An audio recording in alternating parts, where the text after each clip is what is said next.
Thank you. In case you don't realize, the recording is in progress, but just of me, not of you, so you're okay. Thank you very much for that welcome, Chris, and certainly my own personal kind of condolences to the Bozeman family and the passing of Jill. Tonight's subject is, I suppose, a bit of a controversial one. As such, it's about the Protestant mission that the Rev Edward Spring had in Roaring Water Bay, particularly to Cape Clear Island. And this image is actually the oldest image I could find of Cape Clear Island. It is Dún It comes from Hall's sketches of Ireland from the early 1840s. And you'll notice the Facet Rock without the Facet Lighthouse. And I've used that image throughout so it just one bit. Right. So the talk kind of often this missionary period is often referred, I suppose, as souperism is the term that's often used. And I suppose the definition of souperism is the giving or withholding of physical aid, primarily soup, in return for a religious conversion. So I said controversial at the time, still viewed with controversy today. But I think a couple things just to remember that religious feeling and religious beliefs back in those days were very different to what they are today. You would not describe it at that time as an age of ecumenism by any means. Both sides basically thought the other side were damned to hell for all eternity by and large. So there wasn't great interchurch camaraderie or friendship or anything like that at the time. But I think it is important to look at subjects like this with kind of just go back and look at the facts and see, you know, from the facts, and most of the talk with going through his mission tonight, did souperism happen? Or was it just something that people kind of came into the folklore afterwards? And look at the missionary activity. Was it beneficial or harmful overall? And what legacy remains from it? So just very quickly, most of you will be familiar with the area, but for anyone who isn't, I'm talking about Roaring Water Bay, and these are the old civil parishes in that area, and they'd also have been the Church of Ireland parishes at the time. Interestingly, Cape Clear, in though it is a separate parish, was in with Kilcoe in that period. And the reason was there was no glebe lands in Kilcoe. There were in Cape Clear. So it was a way of giving some income to the rector in Kilcoe. They put Cape Clear into it, even though when they did it, there were no Protestants in Cape Clear. So very quickly, the background to where it all started. So the Reformation, Henry VIII had some problems with his wives. The first one he wanted to get rid of, the Pope said no, so he broke with Rome. But all these, you could have a talk in any of these talking points here, but just very quickly go through. His daughter, Elizabeth I, established the Anglican Church in England and kind of cemented the Reformation in England. There was a separate Reformation in Scotland where the Presbyterian Calvinist Church became the fate of the majority.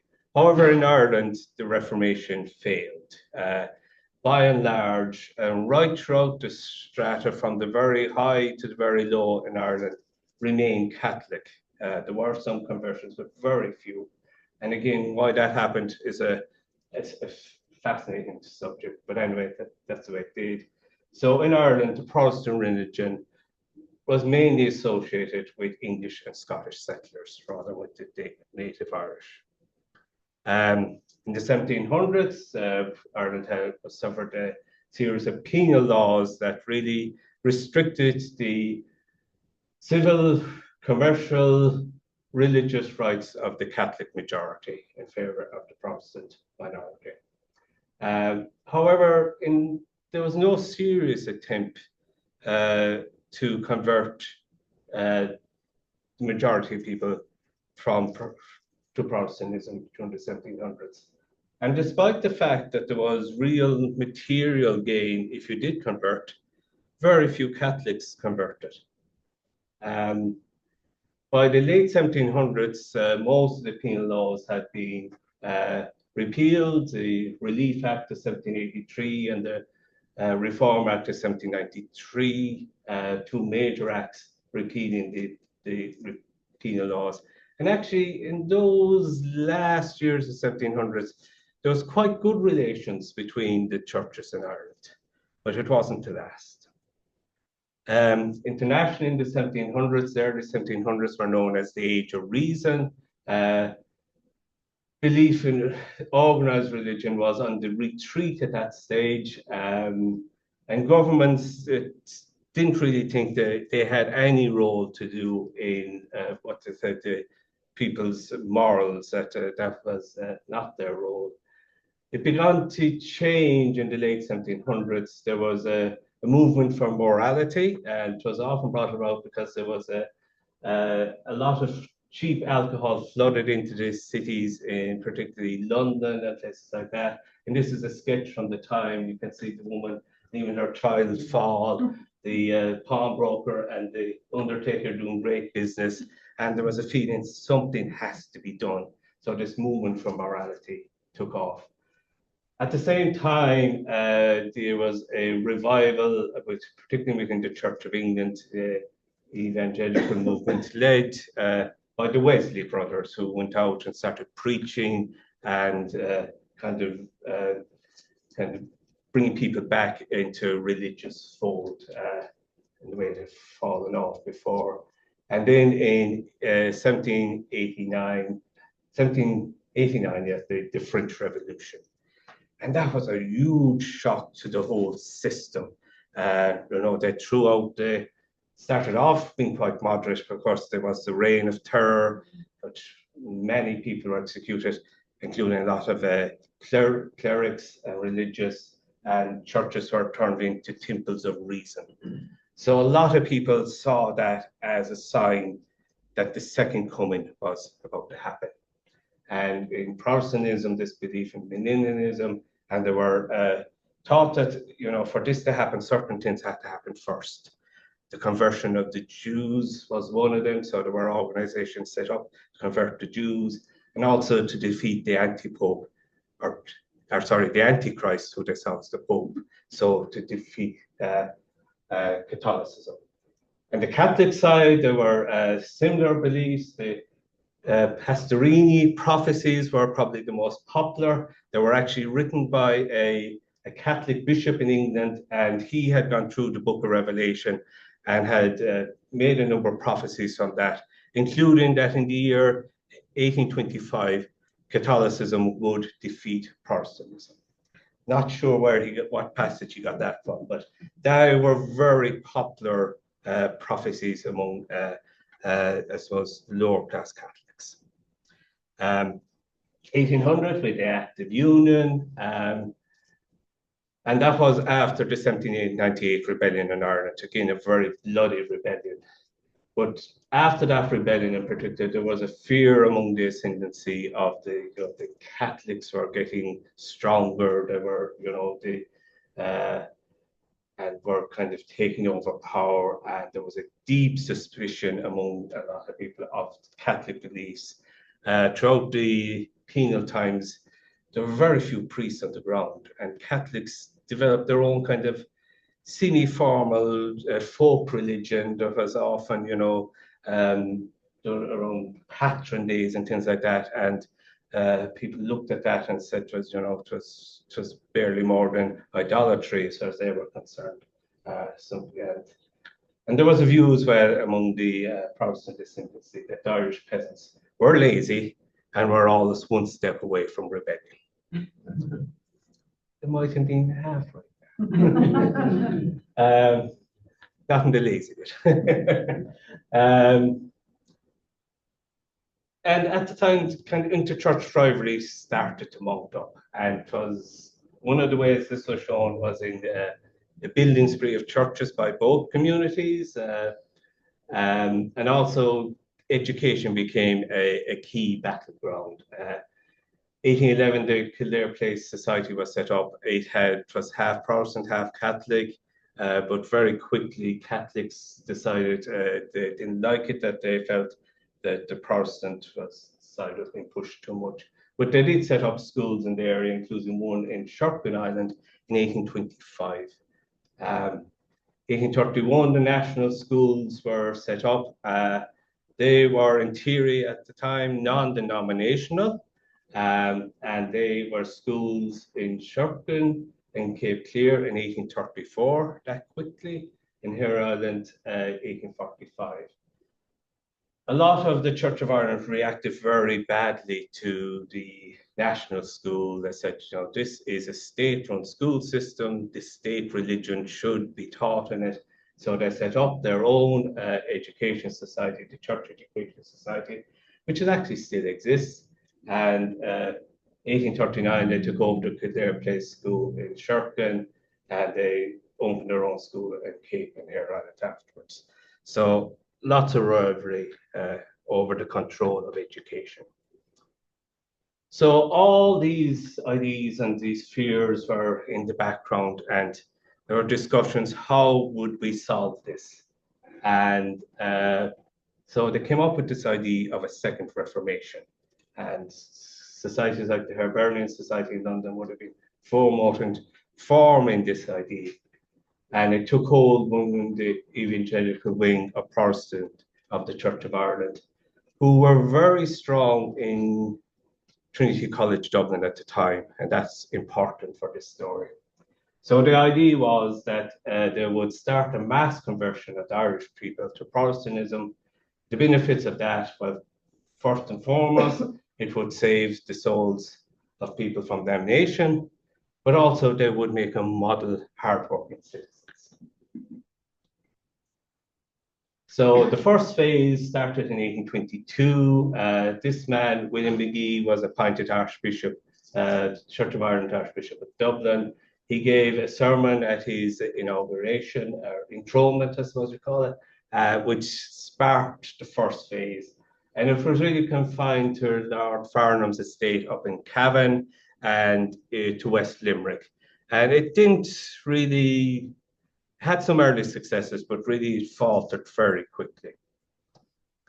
One of the people who supported was this man, the Reverend Caesar Otway. He was from Tipperary, and in 1826 he did a tour of West Cork. And again, you could, it's a subject I must turn into a talk sometime. There's a wonderful description of the area at the time.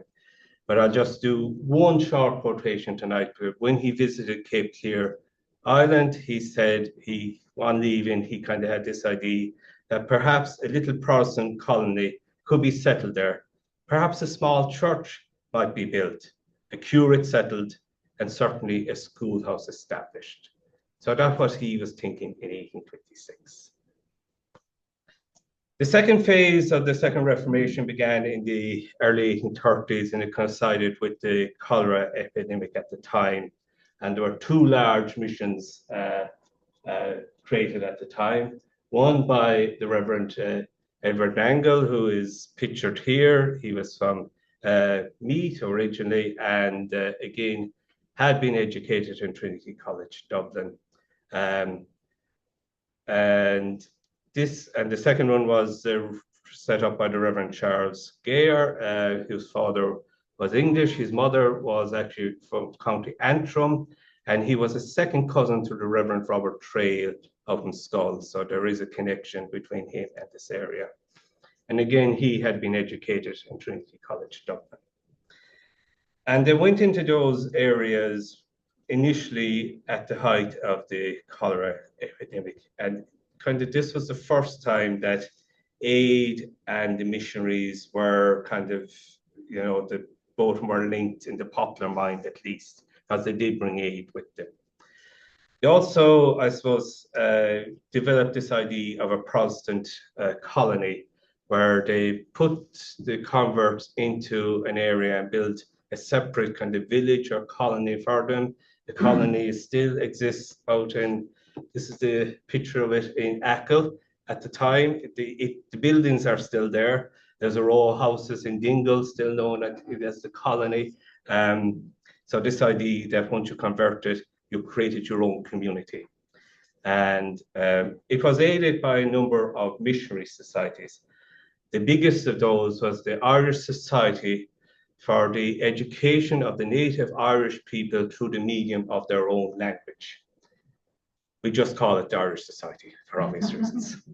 It had set up initially distributing Bibles and other texts in Irish, but over time they were one of the main societies raising money for missionaries and supporting missionaries. There were other smaller societies, including the main one and we'll be talking about tonight is the Island and Coast Society.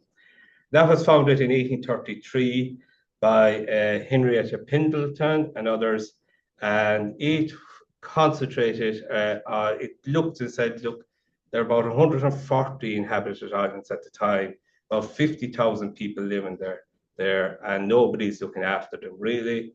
There were just 3 churches at the time. It was before Achill was built. So it was Great Island and Cove, Valentia and Racknin Island were the only islands with Church of Ireland churches on them at that stage. So they set about raising money for those, particularly for the islands and the close communities. And this is their they had a little logo and everything. And it's actually quite clever. See, here's the depiction of kind of the Giant's Causeway. But the round tower and the monastery, that one of the things was, one of the side arguments at the time was who were the inheritors of the early Irish church. And in the popular, among the people, that age of saints and scholars was very popular. It was something that all Irish people had great pride in. So both Catholic and Protestants were both trying to say, we are the inheritors of that early Irish church.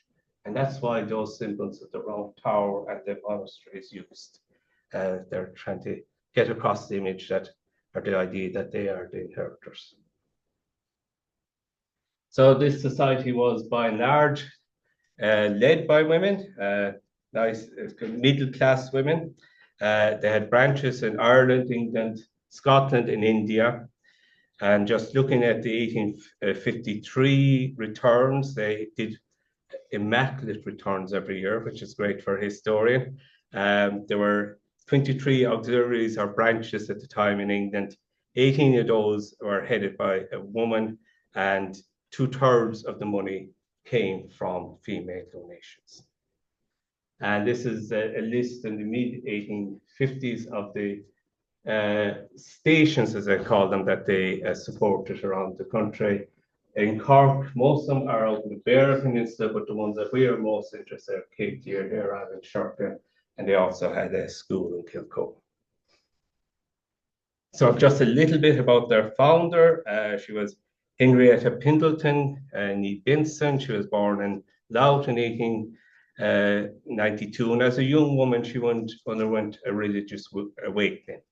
And she later married the Reverend Edmund Pendleton, and he was secretary of Reverend Nangle's society or support. So he was very closely associated with Edward Nangle in Achill. And reading her through her the document she left behind, I have to say, she did not lack in self-belief. She was a woman with a mission and really believed in what she was doing. In 1837, herself and the Reverend Edmund took a tour of Cork and Kerry, and she speaks about her visit to Bear Island, and she just mentioned briefly that they had just appointed a clergyman in the parish, which now resides in the mainland. Didn't mention him by name, but he was the Reverend Edward Spring. And yes, he is one of those Springs in Kerry and would be related to that famous political family. In fact, all the Springs in Kerry go back to one man, Captain Thomas Spring, who came over as an Elizabethan official. Very quickly, the Springs went native. and kind of married natively. Most of them turned out Catholic. There would have been a disappointment to Queen Elizabeth. But Edward was born in 1808, the son of Francis Spring of Castlemaine and Catherine Fitzgerald of Ardare. Now, I put the question mark there, were his parents converts? Because it was always said, and we'll see later, that they said that he should have known better, that he came from a Catholic family. And when last I gave this talk back in October of 23, I would have said I have no evidence that there were. Since then, I've come across an article, and Reverend Spring speaks briefly about his family, and he said, yes, they were converts. So I went back and started looking for evidence of it. And on Catherine's side, I think it was actually her father converted around the time he married. I have not been able to come across any documentary evidence of Francis Spring's conversion, but Spring himself said they were converts. And again, that wasn't that unusual. Edward Nangle's father also converted. So that was another link that they had, I suppose. He was educated initially in Tralee and again afterwards once more in Trinity College, and he was ordained to the priesthood in 1835. So, as we said, in 1837, he was in Castletownbere. 1839, he moves to Dunurlin, which is out in Ballyferriter, right at the tip of the Dingle Peninsula, and his rector there is Charles Scare. And he becomes very friendly with another minister out there, the Reverend Thomas Moriarty, who was a convert and had taken up holy orders. And he is very much influenced by these and what they're doing in Dingle. And in 1842, he becomes the curate in Tulla Parish in Baltimore. His rector is one John Smith from Rosscarbery. And he's paid a wage of £70 a year, so a little bit before euros. But that is paid by the IC, from the Irish and Coast Society. John Smith had a good reputation, but he had land here. And I think, to get the ICS to pay for a curate for him in Baltimore, he was probably quite happy with the idea. There was an earlier curate there, the Reverend Boak, who was also paid by the ICS, but he doesn't seem to have done anything. Spring did plenty. One of the first things he did was he preached a sermon in Skibbereen on behalf of to raise funds for the Church Education Society, and he printed it afterwards, so we have a good idea of what his thoughts were at the time. And basically, there were three parts to the sermon. And the first was upholding the rights and legitimacy of the Church of Ireland against all comers. He had a particular dislike for Methodists. I don't know if there's any Methodists here this evening, but because they had broken away from the established church and set up their own church, he was particularly down on them. He railed against the national school system, and he urged support for the Church Education Society. The footnotes and the printed version are interesting because he praised Lord Vintry, who was a major contributor to the Dingle mission, and he kind of hinted that Lord Carberry and Lord Bandon should follow suit, but they never did to that extent.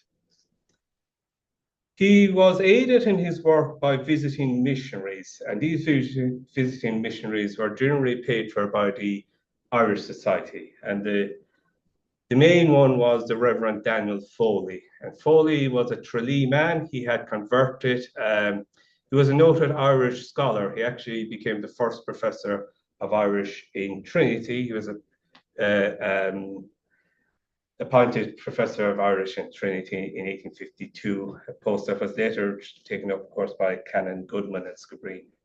But Foley came to the area in a couple of years before the famine, and I suppose the main thing he did was he converted one Dan Carty, as he called him, or Daniel McCarthy, and he placed them out on Hare Island as a Bible reader there. And again, that's a whole, there's nearly a talk on Dan Carty and Daniel Foley, but not part of tonight's talk. As I mentioned earlier, on Sherkin Island, they took over, the Church Education Society had taken over the school. So they kind of were the governing body, but was from then on funded by the ICS. But the main focus of Edward Spring from his arrival in Baltimore was Cape Clear. And he used the lighthouse, which was there at the time, as the base. And at the time, the only Church of Ireland family on the island were the lighthouse keeper, who was not a native, the Wilson family. There was one other ex-Church of Ireland person on the island, Edward Spring, and he's mentioned a lot afterwards. He was the land agent, and like a lot of land agents, he was not particularly loved. He had converted to Catholicism. He was known as Mr. Friday because it seems, even though he had converted, he did not like this idea of fasting on a Friday. So he kept up the eating meat on Friday, and he was called Mr. Friday. Edward Spring, when he came, persuaded him to return to his original religion. So they were the Protestant population at the island at the time. Very quickly, people start taking note of what he's doing. He arrives in 1842. The first newspaper account against him found in May 1843, noting the use of the lighthouse, saying how one of the lighthouse keepers there, who was a Catholic, had asked that a station mass could be held there, and was threatened with dismissal, according to the story. June, the following month, letters begin to appear, and these are all in the Cork Examiner, as it was at the time, under the pseudonym Claude Halping. I've never been able to find out who this Claude Halping actually was, but he starts by attacking poor Edward Shipsey, aka Mr. Friday. But by August of 44, he's attacking Spring, but not using his name. Nowadays, people think that vicious personal attacks were invented by social media. Read the early 19th century newspaper, folk, before defamation laws came in. We have not invented anything. So Halpin said that, sorry, I've gone on one. I say he never mentioned Springs by name, but he said there was a worthy from Baltimore who goes about the islands springing on unfortunate victims. He said he's known locally as Shiel and the Bort, Shiel and the Portee, the grey heron, owing to the shape of his neck and legs. And he said nothing can equal the itch of this ranter has for devouring poor papists. And then he goes on to question his sincerity, as he once was a papist himself and is descended from Roman Catholic parents. Now, Spring was never a papist himself, but as I said earlier, certainly the family, both sides of his family were Catholic at one stage. The great thing about Edward Spring was he never backed down from a fight. And this is great for the historian because you get both sides. So he writes to the newspaper, giving out, saying this is a string of the most gross and unblushing falsehoods. He admonishes the writer for not giving his true name and asks him to verify the statements he makes. And this goes back and forth for a number of months, both on basically hurling insults at each other, but not getting anywhere. There were other attacks on Edward Spring, and one of them were a number of ballads were written about him.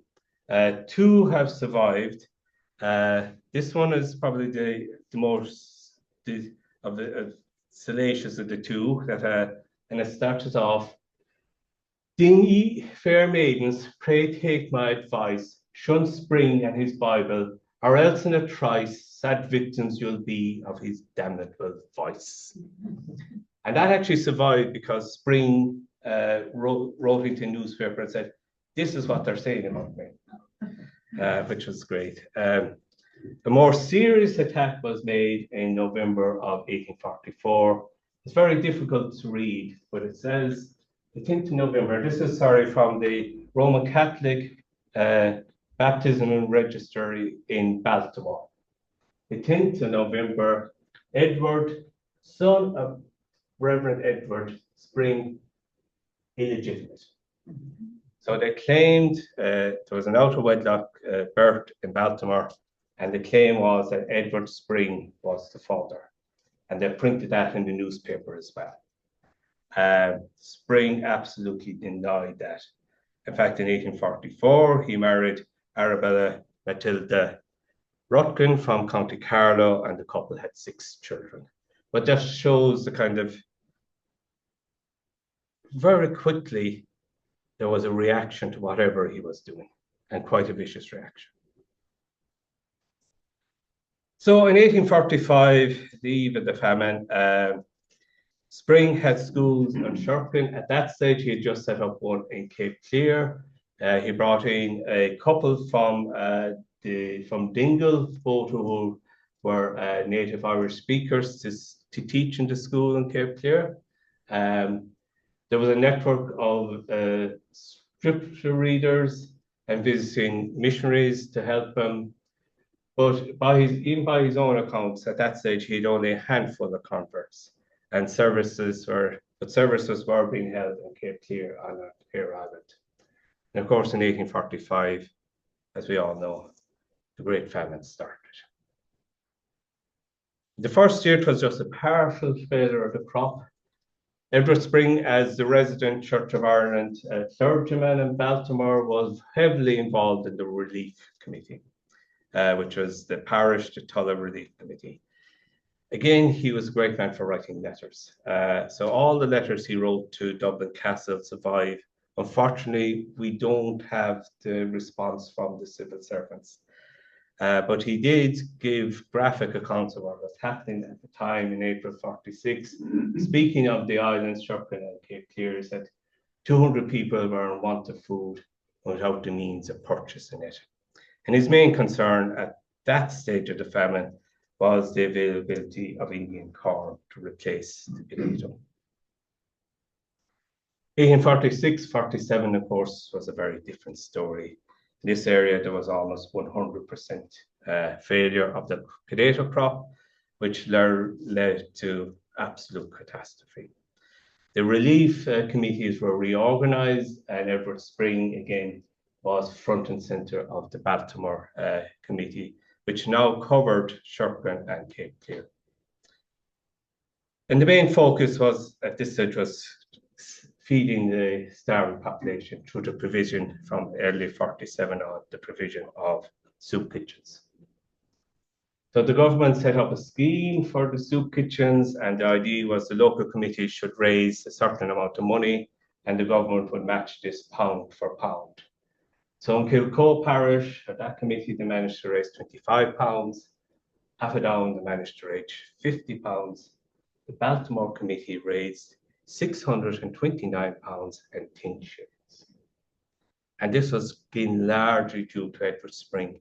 Every contact he knew, through the ICS, through everyone, he got that money in, where the rest of them did not have that kind of contact. So he used the contact list he had to raise a huge amount of money. As a result, there were 4 soup kitchens set up in the Baltimore area, 2 on the mainland, 1 on Shirkin, and the other on Cape Clear Island.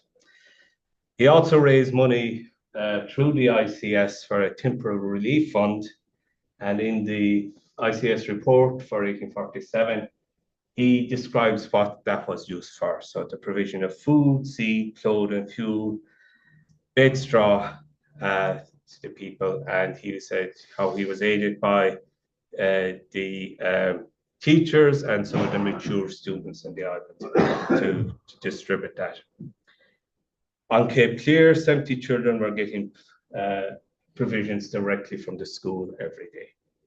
And they were spending £12 on relief in Cape Clear and £5 in Shirkin every week. So £17 a week. And just think back, the Kilcoe could only raise £25 total. And they were sending £17 a week from the ICS fund alone. In his own report for that year, he mentions, again, his harrowing account of what was happening in the area. He mentions how fever was raging, how those who were affected were being cut off from their communities, how bodies were being left unburied for days, and how indeed the teachers and the students in Cape Clear buried some of those bodies. He also, and this is the only time in all his writings that he mentions his own kind of personal life, that in 1847, his only child at that stage, Edward Francis, died. And he mentions the great sympathy and outpouring that came from the community when that happens. But he does go on to confess that I'm almost bewildered by all the things that have come upon me. Harassed in body and mind, I'm almost unfitted for mental exertion. So he's physically and mentally exhausted by the end of 1847. There is no mention in the ICS report of 1847 of any conversions. However, we do know that conversions are happening in other areas, particularly in Achill, there's a lot of conversions, and in West Cork, out in Kilmoe, around Alter, Timothy, there are conversions. And also at this stage, a new mission is set up in the west of Ireland. The Irish Church missionaries are set up in Connemara. So there are conversions happening. But as I said, there's no actual direct mention in the ICS report itself. However, once again, from November of 1847, there are accusations in the newspaper against Spring and his activities. And they allege that Spring, as an agent of the Ladies Irish Coast Society, was labouring in the work of proselytizing in the neighbourhood of Baltimore. Dr. Ging went on to state his most convincing argument in the favour of the truths of Protestantism against the errors of popery were derived from a sack of Indian meal and packages of old clothes. And also the report goes on to accuse Spring of sending 2 men into Mass and Ra to spy on what was happening there. And those reports were the correspondent said they were the testimony of 2 men, Dennis Guhan and Andrew Sullivan, who had converted to Protestantism and had returned to Roman Catholicism. So people have come and gone. Shortly afterwards, in early 48, there's a letter in the Cork Examiner again, signed JFG. I think it should actually be JFP, John Fitzpatrick, who was a parish priest of Skibbereen, which would have covered Baltimore at the time. He stated that the Reverend John Spring had never interfered with the religious opinions of those who differed from him. And Reverend John Smith. And Smith is still, technically Spring's superior. He is the director in Tulla. And that he disapproved of the propagating and extending of the principles of Protestantism by agency of stirabout and old clothes. Spring, as he always does, responds. He said that he takes no notice of newspaper correspondence, filthy pamphlets, or still more filthy ballots. As I said, I showed you one of the ballots earlier. Unfortunately, none of the, or maybe fortunately, none of the pamphlets have survived. He refuses he refuted all the allegations against him. He said himself and the Reverend Smith were of the one mind, identical and the same. And he calls the two men who gave the original testimony, he said they were recanters, and he describes them as two poor ignorant men. Never one to back down from a fight. In January of 1849, Edward Spring invites his old friend, the Reverend Daniel Foley, to Baltimore to give a talk in the church there. And it's entitled The Pope's Retreat from Rome. So you can have a good idea of what it was about. He claims, though, that the local curate, the Reverend O'Leary, went into the talk and disrupted it midstream, and he's not happy with that. Again, those accusations are just back and forth constantly in 1848, 1849 between both sides. In 1849, though, at this stage, as I said, he's still in Baltimore. But in 1849, he is appointed curate for Cape Clear. His annual salary is up from 70 to 100 pounds. His rector in Kilcoe is the Reverend James Freak. I've never been able to find out if he was related to the Freaks here. But again, he had been educated in Trinity College. He was on the first boat with the Reverend Angle when he went into Achill. So he would have been a supporter of this movement. So 1845-46, a school is opened in Cape Clear. 1847, the old Coast Guard building down in the South Harbour, I'll show you pictures of all these later, was converted to a parsonage, and a new building was built for the school. And then the pièce de resistance, I suppose, in 1849, a new church, St. Kieran's, again after the patron saint of Cape Clear, Nave Kieran, was built at a cost of 500 pounds. And again, echoing back to what Caesar Aquay had said back in 1826, that vision is now completely fulfilled. So where did he get the money to build the church? He said in the 1847 ICS report that he had raised 160 pounds to build a dispensary on Cape Clear, but the priest on the island had blocked that idea, and then he was given permission to use it to any other building project. He raised a further 132 pounds for building projects, and then he got contributions. And in one of the letters, he said he got contributions from Her late Majesty, the Queen Dowager, His Excellency, the Earl of Curdon, His Grace, the Lord Primate, the Bishop of Ossory, and the Lord Bishop of the Diocese. So he's collecting money from some very powerful and well-connected people to build the church. There are no kind of, Cape Clear at the time was a community of fishermen and farmers. So he imported carpenters and skilled laborers onto the island. And these are people who had converted. So there was a row of houses built in the island in the 1820s, 1830s by the landlord Rixon Beecher for the fishermen. He takes over that row of houses and he houses these people who have come into the island in that row. It's called the Lane, it's still there. So again, this is his version of the colony. And again, there's some dispute, but it seems the stone for the church did come from the island, and the total cost was 500 pounds. So just for those who are familiar with Cape Clear, that over here in the North Harbour was the original church, medieval church still there. Close to it is the Holy Well and the pillar stone dedicated to Nave Kieran.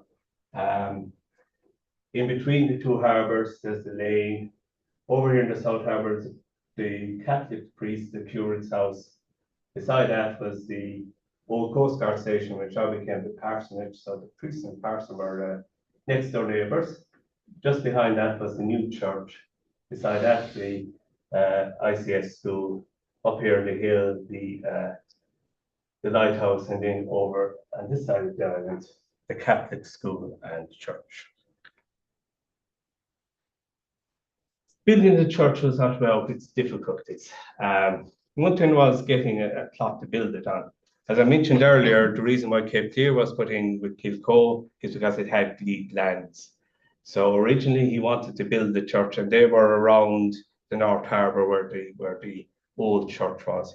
He wanted to build the church there, but the tenants took him to court, and initially at least won their court case. He couldn't get him out. So he then got that a small plot just behind the patronage from the landlord on the South Island, on the South Harbour. Father Hanrahan, who was the Catholic curate at the time, reacts to this and writes a number of letters to the newspaper. The first one is an open letter to Rickson Beecher, the landlord, and he says, condemns the land agent for Mr. Friday was always getting in the ear, and he said that he required tenants to accept Bibles into their homes, to attend prayer meetings, and to send their children to the Ladies Ireland Society School, or else face eviction. He goes on to say, if instead of a church he, in Spring, supplied them with seed for the island, you would see fishing and husbandry soon flourish. So saying, why are you building a church when there are dire needs for other things? The church was opened on the 10th of October 1849. The sermon was given by Spring's old buddy from Vintry, the Reverend Thomas Moriarty. This is a picture of him much later in life, but it's the only image I could find of him. The newspaper accounts at the time said 150 people attended, including a number of clergymen. And as said, the first sermon was delivered by Moriarty, first in Irish, which would have been in native language, and then afterwards in English. Reverend Daniel Foley, his visit was actually before the church was completed. It was an earlier in 1849, and he describes it as a beautiful little church of ancient Irish architecture, lifting itself before the magnificent prospect of South Harbour. And he held a service on the islands when he was there. He said 95 people were present at prayer, conducted in Irish, and of these, only 8 were originally Protestant.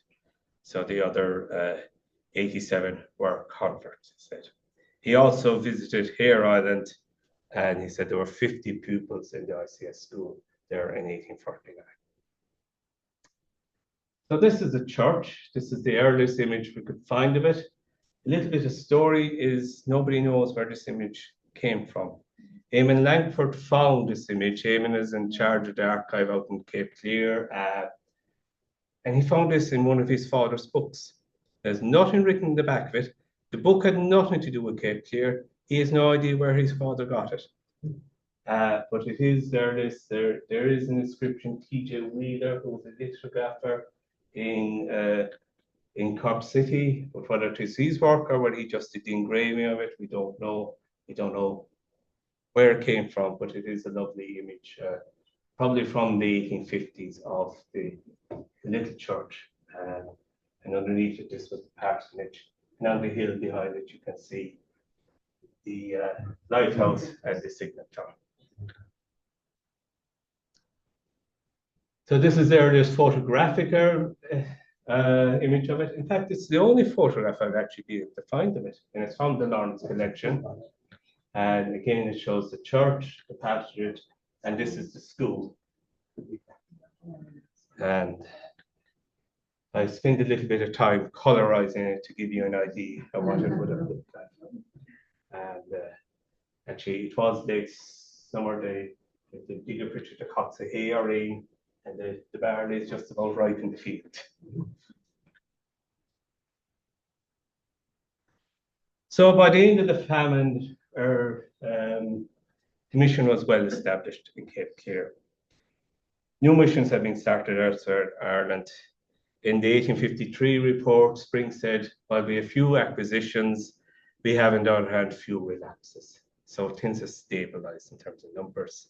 He also said that in Hare Island, they'd re-establish a Sunday service, and there was a congregation there of significant importance. However, in a letter to Rickson Beecher, he does admit that he's in a personal debt of £200 from all his expenditure, and yearly the mission is spending £44 more than it is getting in. So it is in financial difficulty, even at the early stages, even at this stage.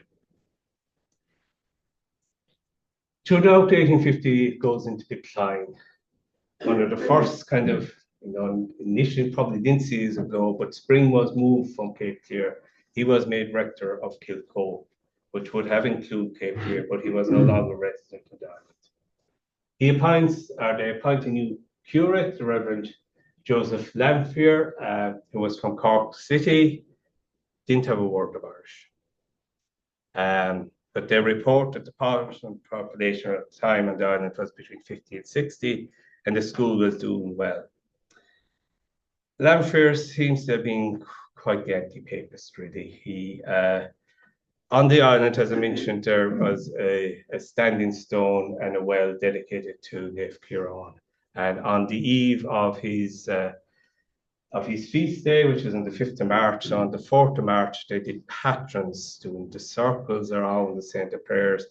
Lamphere witnesses this and accuses the islanders of stone worship.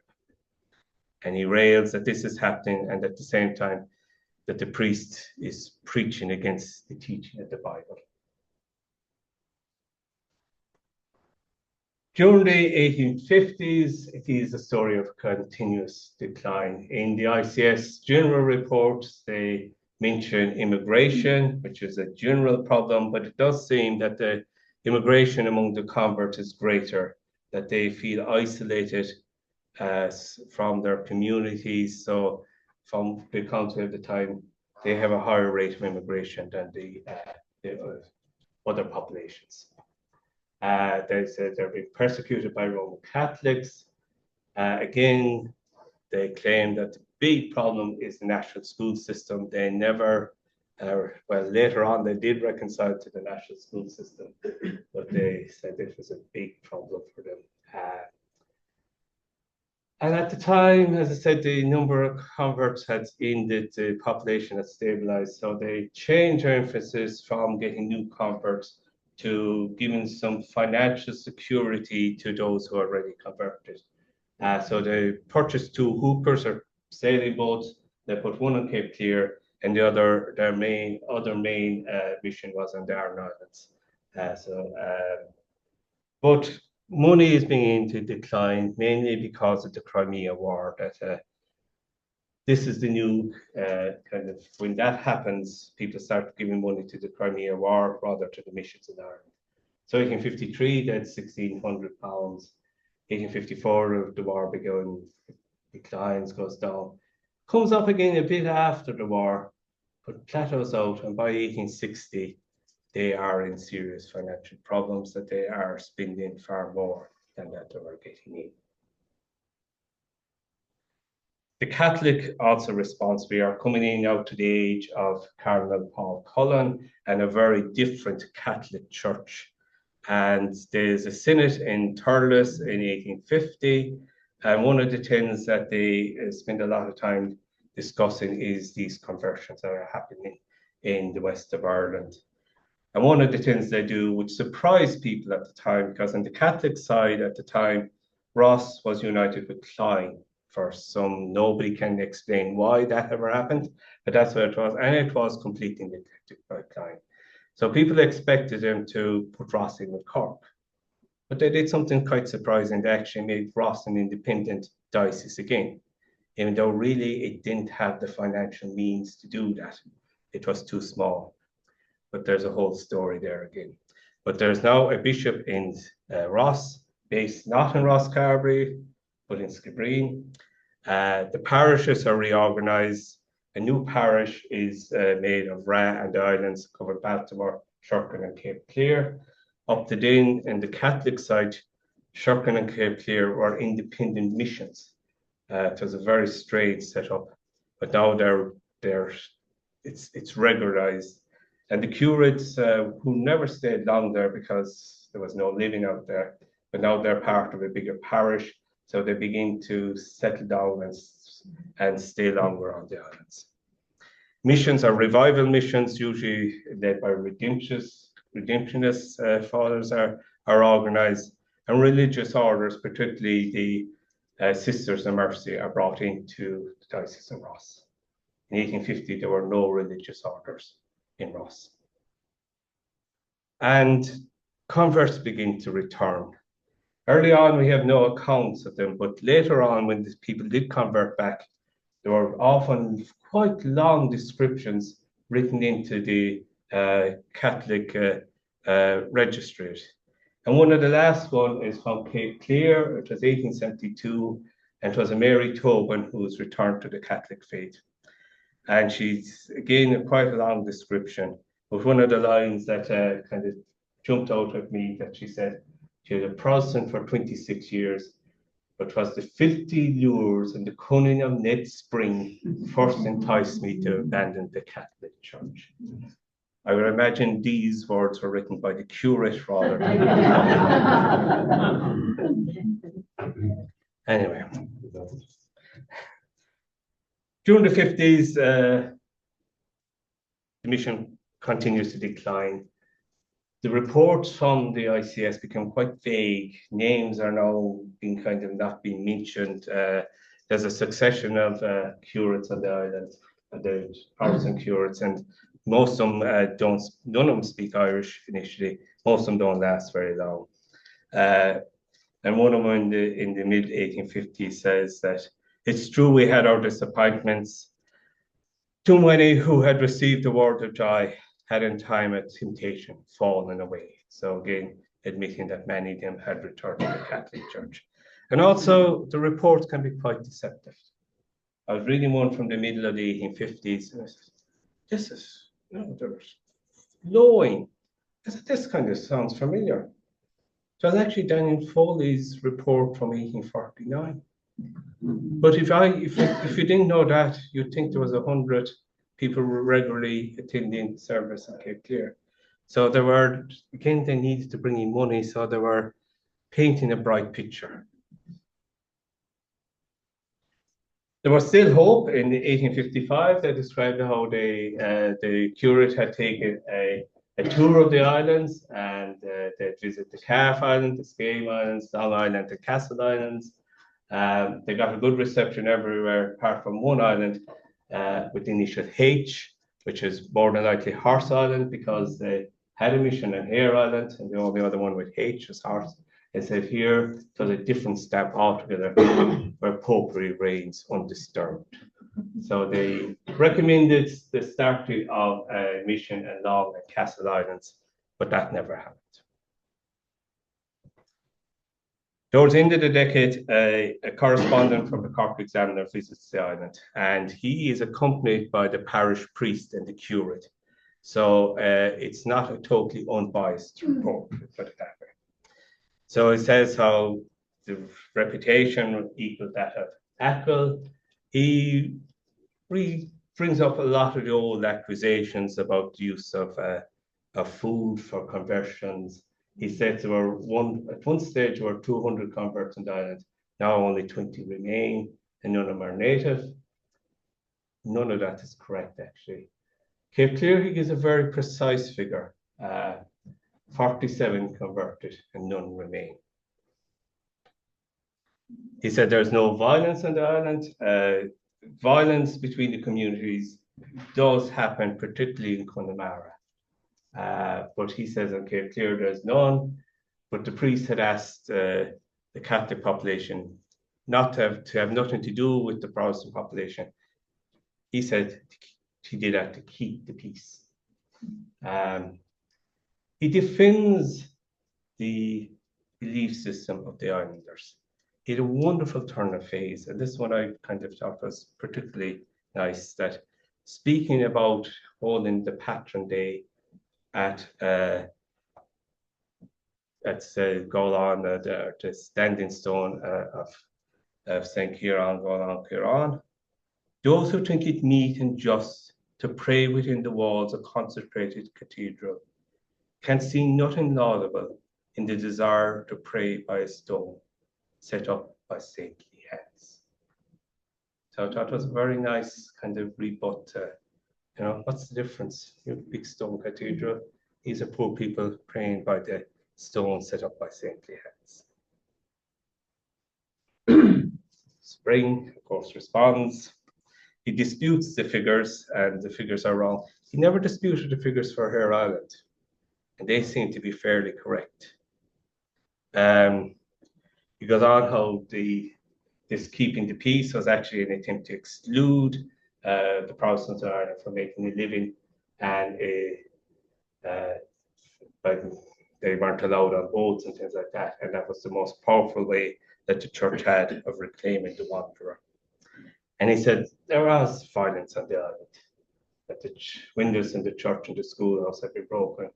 Some young members of the community had been attacked and beaten, he said, by the priest, and that the curate on the island at the time, Reverend Jones, had also been attacked.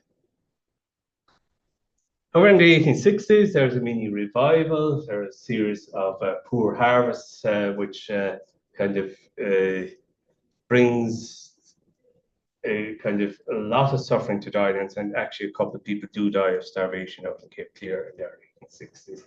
And of course, and an off of it, this time actually there is one of the reactions is the growth of the Fenian movement to this series of poor harvests, but that's a talk for another night. 1863, there's a new curate on the island, Rev Patrick O'Rourke. He is a native of Vintry, and he is the first Irish speaker in a while, and he's a native Irish speaker. At that stage, a news agency had been established on the island. The idea was ships came across the Atlantic that dropped the news in a barrel or whatever into the water, rowed out, got the news. There was a telegraph station on Cape Clear to send the news on to London or wherever. There was another station like that in Crookhaven. The Reverend Root said that there are plans to re-establish the Coast Guard and a post office is to follow shortly. Said there were 50 new members, including 44 converts, and they had a congregation of 48, with 25 attending the school. So, about half of what was there at the end of the family, but still a viable community. In the same year, or the year later, 1846, Edward Spring is moved from Kilcoe to the neighbouring parish of Kilcoe. His successor in Kilcoe is the Reverend James Miles, who's a Limerick man, but he has been curate in Crookhaven for many years. And again, he was being paid by the ICS as curate to the Seamen's Mission there. So again, he is of like mind to Spring. However, the revival doesn't last long. 1867, Spring is moved to Inchigeela this time. Miles is moved to Dunmanway. O'Rourke, health is failing, he departs. They do put in a new curate there, the ICS, the Reverend Jeremiah Murphy. The news agents doesn't last long. The one in Crookhaven is far more successful. The one in Cape Clear shuts down. The Coast Guards never arrive. And by 1870, the population in the school is down to 14. And the report of that year says that most of the Reverend Murphy's time is spent on the mainland dealing with business around the disestablishment of the Church of Ireland. And in 1871, he is withdrawn.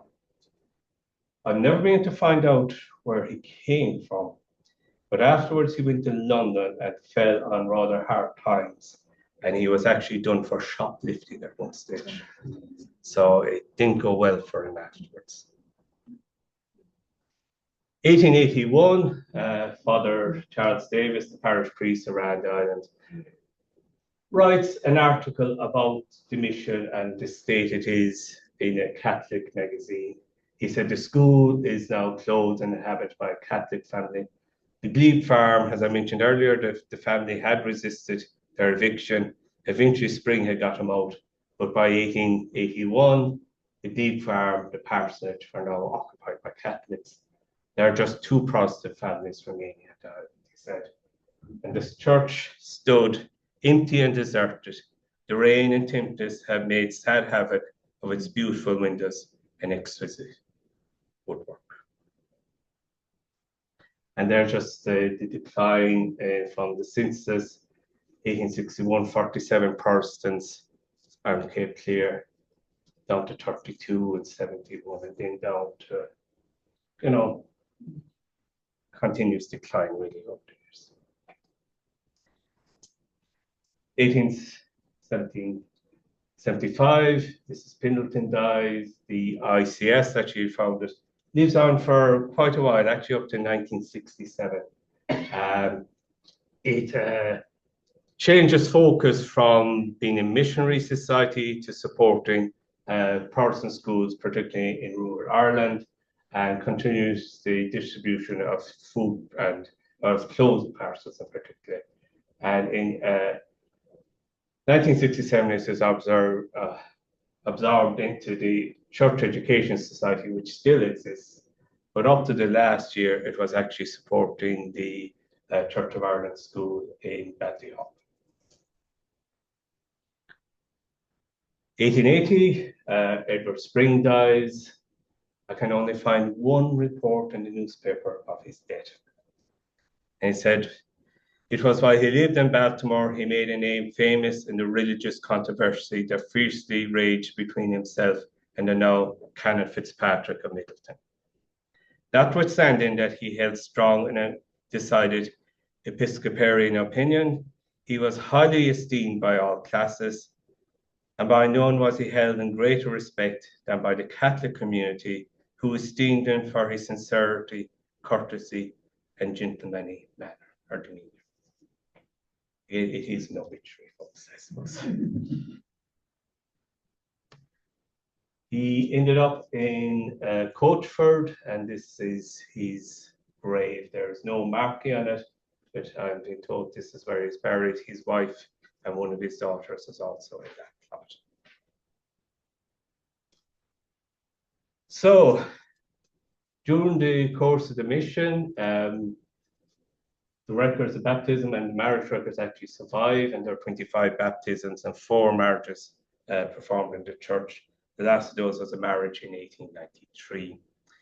The church itself was demolished in 1826, and a number of years afterwards, in 1926, and in the 1930s, the cut stone was used to build a bank in Skull, which is stands.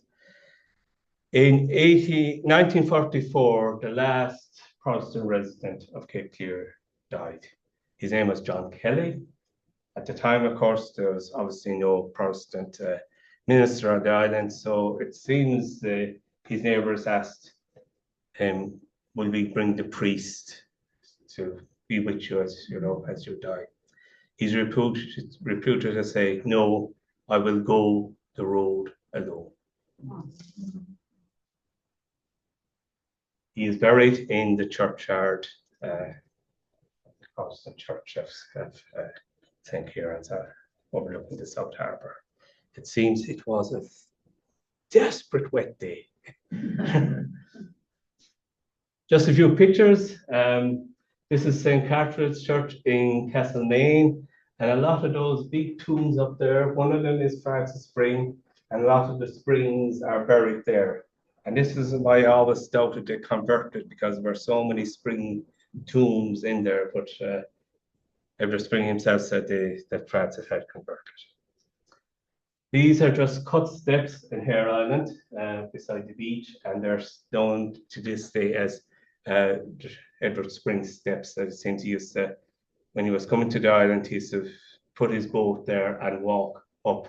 Now, they were probably used for much more than Edward Spring, but the tradition in Ireland that they were cut for him. And there's a boreen at the end of it leading to the island, and it's still known as Boreen Spring. This is the lane in Cape Clear. So these are the houses that Spring took over and housed the people he brought into the island. And this is the the lighthouse as it looks today. And this is the scene as it is today. The church, of course, is no longer there. The old pasture, the school, and the lighthouse on the hill. And this is the bank in Skull, where the stone ended up from the church. And these, I've never found a picture of Edward Spring himself. The gentleman who's left is his younger brother, Gerald, who went to Australia and strangely enough became a politician. Very unlike Springs. This man is his eldest surviving son, Francis Spring, and he was a civil engineer. He worked most of his life in India, or some people were recently, and was knighted for it. He became Sir Francis Spring. Again, he's quite a fascinating story. So just to conclude and sum up kind of, why did the missions fail? One of the reasons was there was no great support for it within the Church of Ireland itself. You kind of, the reverence, kind of one, John Fitzpatrick was describing John Smith's view that he never interfered with anyone else's religion. And that generally was the view for most of the Church of Ireland. They didn't want to interfere with their neighbour's religion.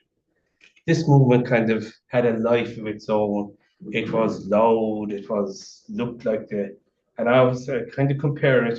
These days we all have to follow American politics, whether we like it or not.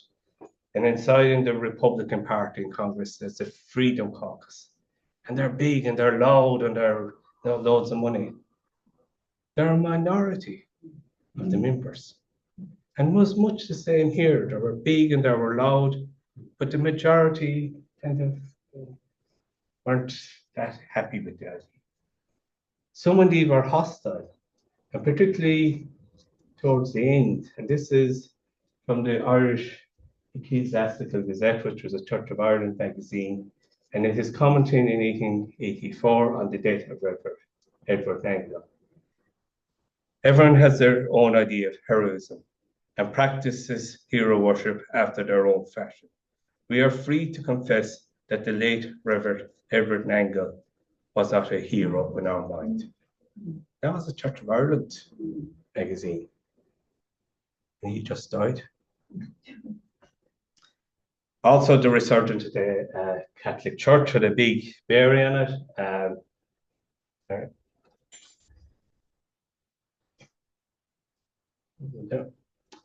But one of the big things, I think, was they actually failed to understand the psyche of the Irish people. Missionary. Lampier was a particular example of he was always condemning what they were doing. And if you want to convert somebody, you don't continuously piss them off by telling them, what you're doing is wrong, what you're doing is wrong. Go away and leave me alone. They never got into their kind of in sympathy and with the people they were trying to convert. So was it beneficial or harmful? Certainly Ireland benefited greatly from the battle over education. Schools on Sherkin Island from 1825.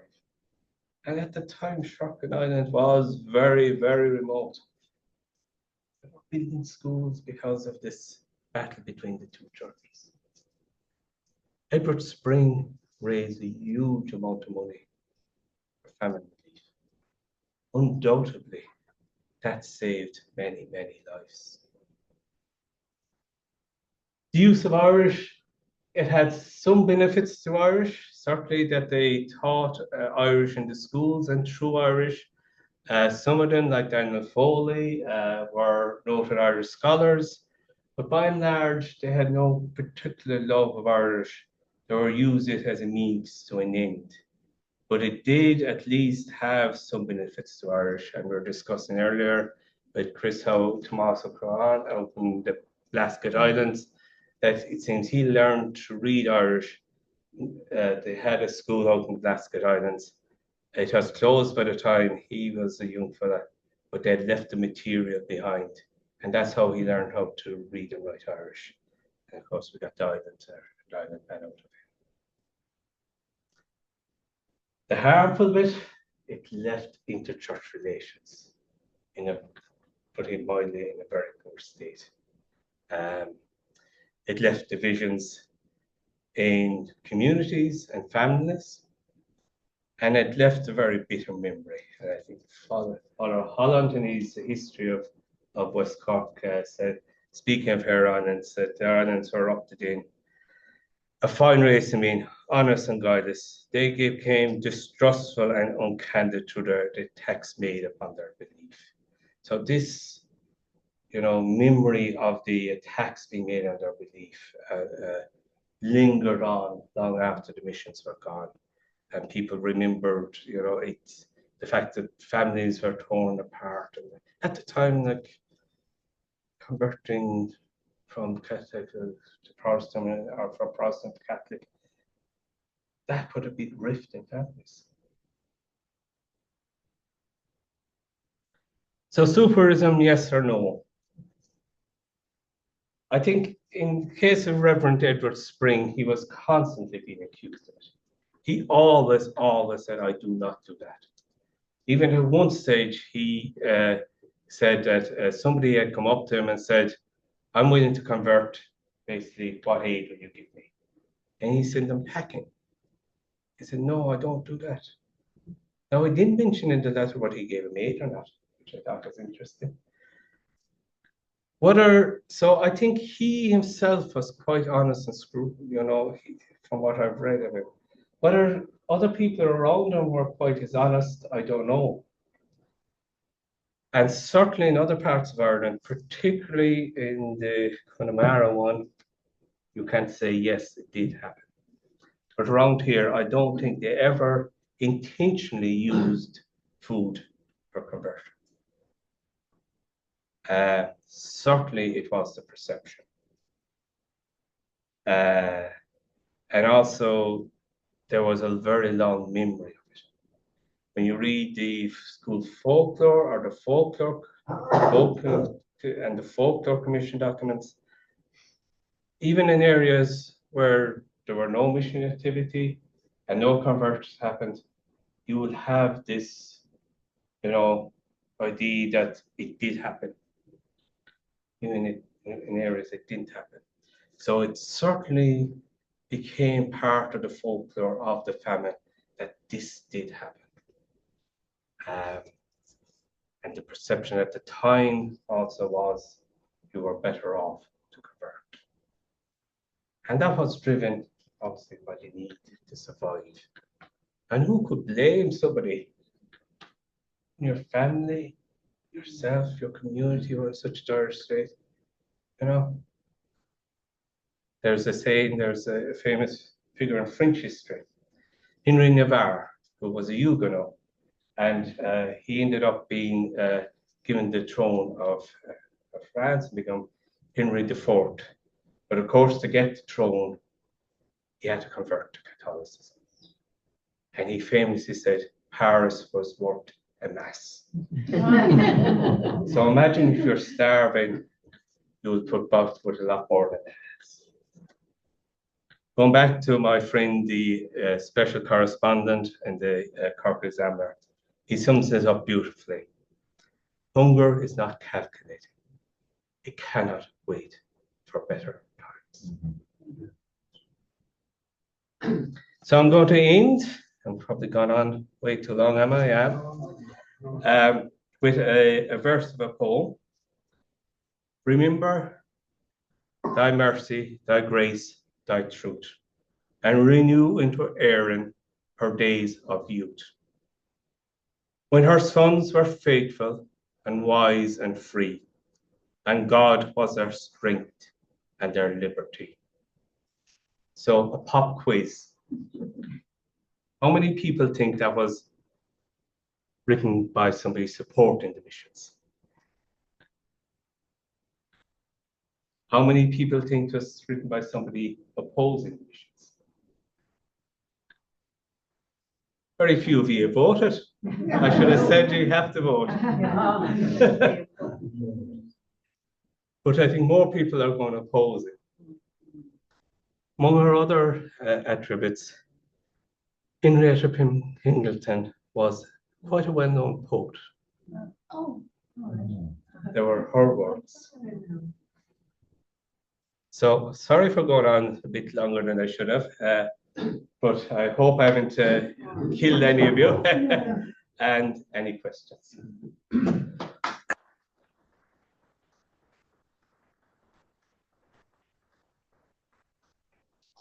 Very, very much so.